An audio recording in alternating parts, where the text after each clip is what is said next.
世界各地的莲友们，大家早上好，阿弥陀佛。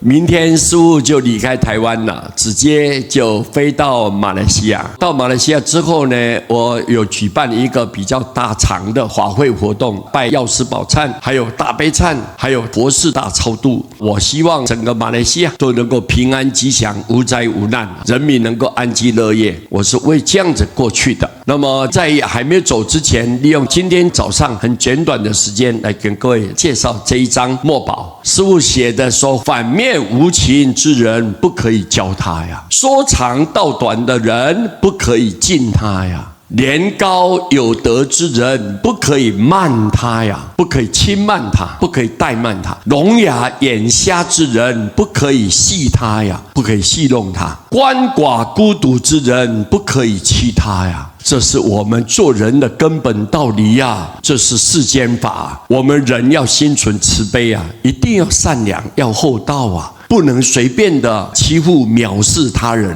第一句话，反面无情之人不可以教他。比如说他现在跟你讲一讲，稍稍一句话他不中听，听了以后不满意，不符合要求，他马上脸一转，无情无义，就对你非常的凶残，狠毒的来对待你。如果他是属于这种人，你不可以跟他交往，避免你以后会被他迫害，遭受无情的打击，你会感觉的这个世间太冷酷了。所以要注意，说长道短之人不可以敬他，经常在讲别人的长啊短啊，批评别人，讽刺别人啊，说别人的缺点啊，这种人我们不可以尊敬他。我们知道说他讲别人，有一天也会讲我啊，所以这种人不可以尊敬他，不然的话他会越来越嚣张，越膨胀啊，那对他来讲是伤害。所以要注意，年高有德之人不可以慢他。年纪大啦，有岁数了，但是他是一个非常有德行的人，很有修养的人，心性很慈悲很亲近的人，我们不可以怠慢他哟，不能藐视他呀，不能轻视他。这一点呢，我们要注意，我们一定要有尊重，要有恭敬心。对年长的人，我们要心存感恩，有他们的教导让我们学习，我们才能成长。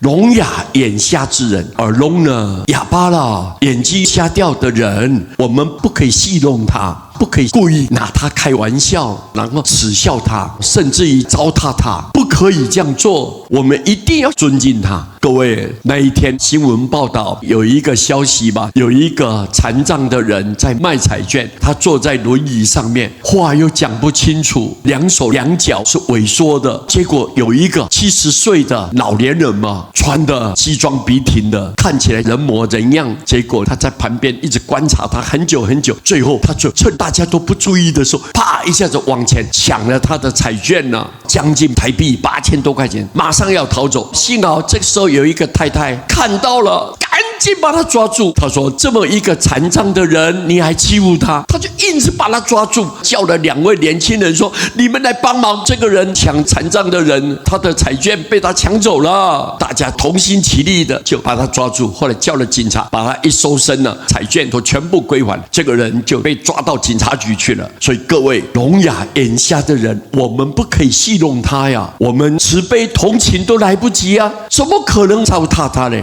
怎么可能去取笑他呢？我们不应该这样做啊，各位，对不对啊？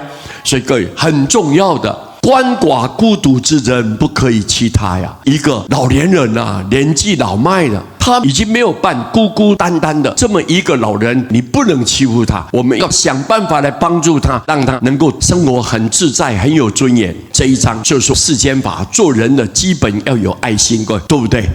这一句话给大家互相来探讨。谢谢大家，阿弥陀佛。